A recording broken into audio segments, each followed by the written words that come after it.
Did you know that your sexual health is linked to your overall health? Absolutely, they are connected. Today, I'm here with Dr. Bergman. He's amazing. That's all I have to say there. But he is also the author of numerous books. How many books? 11? 11 books. 11 books, mainly focusing on curing incurable diseases. So all those things that they think, there's no help for. Right? Like arthritis, depression. Yeah, reversing arthritis, correcting high blood pressure, fibromyalgia, gone. But it's like that health of every aspect of the body. You need it. He's also taught anatomy and physiology at the Cleveland Chiropractic School here in Los Angeles. And so you've been doing that for how many years? I've been in practice about 19 years. Wow. But I taught human dissection anatomy for about 8. So he's been in some bodies. Not like Dexter. Okay, this is not like that. It was professional. And here in your clinic, you see 1,000 patients a week. Yep. So you get a lot of experience with people and all of their health issues. And you have 500 YouTube videos. So be sure to check him out on YouTube because there's a lot. If you just search Dr. Bergman, you come up first thing. I put it in there. And then any health issue, just put behind there and you'll get a video pretty much on just about anything because you've done a video on everything. Yeah. Everything. So today we want to talk about 3 steps to having greater, thriving sexual health and vitality. Because we all know when we don't feel good, one of the first things that go in the tanker is your sex drive. So let's start there. I think in my practice, I see a lot of people who are suffering from libido, loss of libido. And this is people even in their 20s. And I'm very surprised. Some of the people in their 20s these days are worse off than my 60, 70-year-old clients.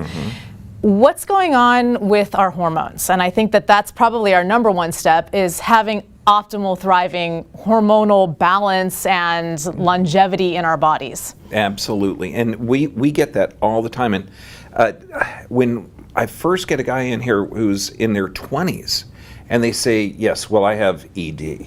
And it's like, oh my gosh, you're 20 years old. Right. There's something going on with our society.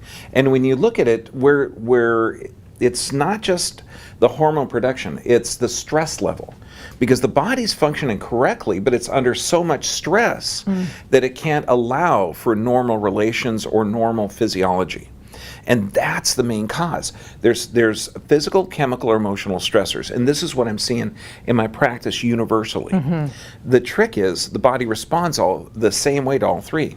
So do we have chemical stressors through the food, the packaging, the vaccinations, the medications? Bam. That'll knock it out. Then you have the emotional stressors, okay, of society norms or business or relationships. Then you have the physical stress of driving or office work or trauma that you may have had in the past. All of these can negatively affect your body's ability to get in to that passionate, romantic, loving state. That you're in that fight or flight state. You're in the state for survival mode, and it doesn't allow you to produce the hormones that you need for that passion, for that love, for that joy. What's one step they could do if their feeling chemical is their number one issue? This is going to sound weird. Breathing.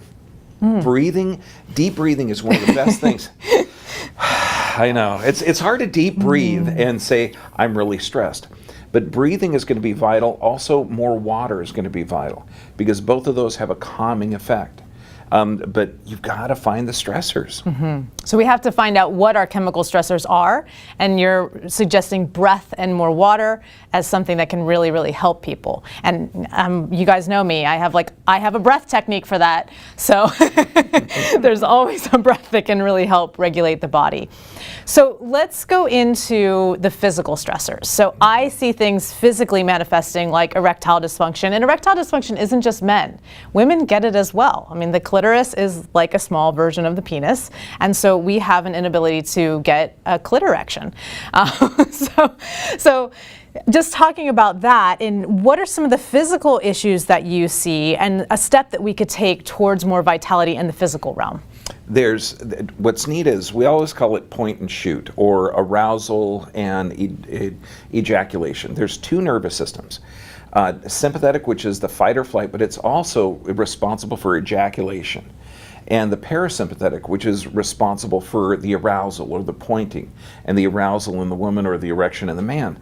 Now, those two nervous systems, they actually have physical locations on the body. So the parasympathetic, which is responsible for that arousal effect, is located in the sacrum at the base of the spine. So imagine if someone had, say, a horseback riding injury or a sea-doo riding injury, or they have a sedentary lifestyle or an office job. Yeah, we sit for 13 hours a day like this. Honestly, Tyrannosaurus rexes. And what does it do? It separates the pelvis, not allowing the parasympathetic nervous system to initiate the hormone response. And that's the neat thing, because the hormones are produced in response to environmental stimulus. So if you have an unstable pelvis or forward head carriage, both of which are going to negatively affect how the nervous system works, this means the hormone production is going to be completely altered, and you're not going to be able to get in that arousal state. So I'm seeing a connection between, physical and chemical. They're connected. The physical, you sit all day long, may be affecting the chemical, and they all go hand in hand. Absolutely. The body produces the right hormone for the right stimulus. And that's the key. That's the key that people are missing, is that erectile dysfunction is there for an intelligent reason. It's an intelligent response to the environmental stimulus, even though it's not the response that you want. So there's a way to change that hormonal and neurologic effect so that you can get the desired results. What's one step people can take in the physical level? I think I know what you're going to say, but let's see. Well, one of the things, they have to get their nervous system checked, okay? But also, it's really an easy check. If you've ever seen someone sit backwards like a cowboy in a chair, where the legs go out, and this is men and women, or you can sit in a chair with your legs out very, very wide. If that has a comforting or feels more stable, that means absolutely the pelvic is unstable. That pelvic instability, that's altering that nervous system supply. So it's not a correction, but it's a clue to a dysfunction of that area. And once you identify that, then the solution's easy. You just get the nervous system working right. We have to measure it so we can change it. And I love this idea, you have to test it so that you just know. I thought for sure you were going to say, stop sitting on your butt and get out and walk. Well, ask your doctor if walking is right for you. You pretty much, movement is like not just essential, but a lot of people, they can't. And this is one of the things I'll do in my practice. If someone has, say, long-term gut dysfunction, serotonin is one of the feel-good hormones. You need healthy serotonin levels. 90% of it's produced in the gut. And if they've had long-term pelvic dysfunction, I'll say, take off your shoes. Let me check it out. And if you'll see bunion formation or flattening of the feet, that's long-term low back or pelvic issues. So people with bunion formation are going to have dysfunction further up the spine. And so all these little clues are there, but they're really just red flashing lights saying, look, there's a problem, fix it. But people take it on like it's an emotional, that your body is broken and it's not fixable. The chemical solutions of like Viagra or all the others, that's foolish. You're not fixing the actual problem. I like your approach, solution oriented. Yes. I'm going to make bunions the sexy word of the day today. So, bunions. That'll work. So let's talk about the third step, which has to do with emotion, mood, stress. You've touched on this. If I'm screaming at my partner, of course my partner's libido is in the tanker, doesn't want to connect with me physically, emotionally, they kind of want to run away. So if people are in that fight or flight, dominance, not the parasympathetic, that is not a healthy place for us to be all the time. Of course, you talk about if there's a tiger, we want to be there. So talk a little bit about how the work you do helps with the mood regulation, because I think we don't think about the connection between the two of those. It's so neat. You've got your body producing hormones given the stimulus. There's a little area in the brain called the hypothalamus. And what it does, it has sensors that go down through the nervous system to give you appropriate hormone production. Let's just take like 4 of them. We got serotonin and dopamine on one side, we've got cortisol and adrenaline on the other. So we have the rest and digest hormones, we have the stress hormones. Both are needed for healthy life. So the hypothalamus is going to sense the environment and tell your brain to go to the pituitary, to have the adrenal glands, to have the thyroid function. I mean, it actually stimulates the body to produce either the stress hormones or the rest hormones.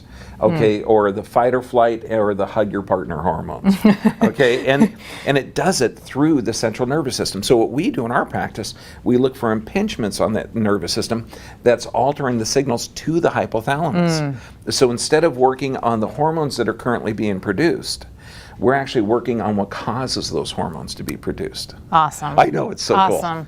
So one of the things too I get in my practice are people who can't get out of their head and actually feel things in their body. Their monkey mind is going like crazy. So do you have a step besides, of course we want to come and check out and make sure, and so we can get our hypothalamus in an optimal state based on your work, but what's another step that people could do just to kind of help calm that monkey? I know you all have experienced that, the monkey mind. It's totally cool. What you're describing, and it's reprogramming your brain. The way the neurons are wired, or the neurons in your brain are wired, is how they fire. And you can actually change that programming or change that wiring through changes in perception. And there's a couple of different methods, but once you realize that your brain is programmable, like let's say that your brain is, let's say your cat was injured by a fire engine. Every time you hear a fire engine, you have this emotional response, that emotional tag to it. Well, there's methods to rewire that brain. A couple of them, emotional freedom technique is good, eye movement desensitization response, certain meditation techniques. There's a number of different techniques to still have that memory, but you remove the emotional charge or that emotional trigger. Same thing with your partner.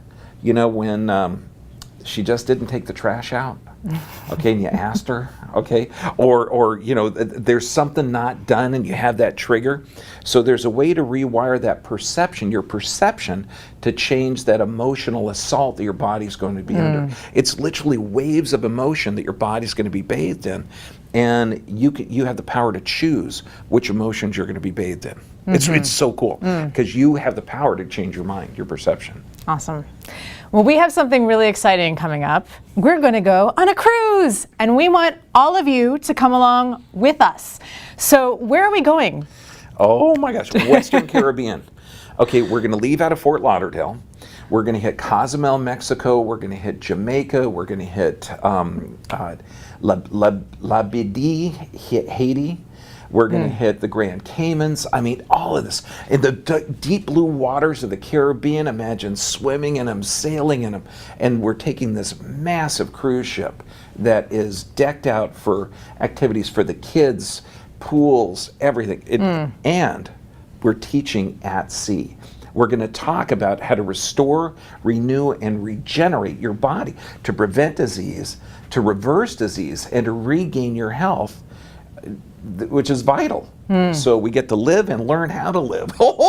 Because if you are sexually vital and your overall health is vital, you become sexually vital. So we want to get you to a place of optimal health. And part of that is coming along, spending, how many days are we going to be on this thing? 7 days. 7 days in the Caribbean, romantic, and it's right after Valentine's Day. What are the dates?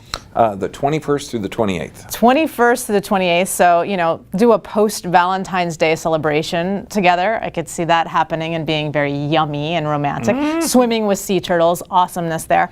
And these 3 steps, to sexual health and vitality that we talked about, getting the chemical under wraps, getting your physical under wraps, and getting your emotional states in a great place. And those 3 are all connected. So this is an opportunity to really come and learn, not just, we've given you a couple little tips here today, but to really dive in and get to a place where you understand this information and you can utilize this information as a lifestyle, part of your life. Because I know that you want to live longer, look younger, so that you can have more intimacy and be a happier person overall in your life. Yeah? Yes. You're going to love it. Awesome. So join us, and can people go to a website, or is there... Yep, we're going to have information on this video that they can go to, or they can go to owners. Links below. Guide. Click on there, and we'll see you in the Caribbean, man. All right. See you there. Until next time, fill your life with pleasure.